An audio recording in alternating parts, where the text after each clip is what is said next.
Sunrisers Hyderabad विरुद्धच्या सामन्यात Kolkata night रायडरनं विजयी सलामी दिली आहे. आंद्रे रसेलच्या दमदार कामगिरीच्या जोरावर केकेआरनं हैदराबादला 209 धावांचं आव्हान दिलं होतं. हे आव्हान पूर्ण करण्यासाठी अखेरच्या चेंडूपर्यंत सामना रंगला आणि अखेर ह्या सामन्यात केकेआरनं बाजी मारली.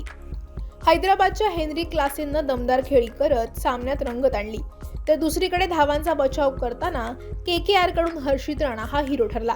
त्याने सर्वाधिक 3 विकेट घेत संघाचा विजय सोपा केला. मात्र असं असलं तरी हर्षित राणाला सेलिब्रेशनमुळे मोठी किंमत मोजावी लागणार आहे. हैदराबादच्या खेळाडूंना राग देणं, विचित्र हातवारे करणं यामुळे राणा दोषी आढळलाय. मयंक अग्रवालला बाद केल्यानंतर आणि हेनरी क्लासेनला बाद केल्यानंतर हर्षित राणानं वादग्रस्त सेलिब्रेशन केलं. त्यामुळे त्याला मॅच फीच्या 60% दंड ठोठावण्यात आलाय.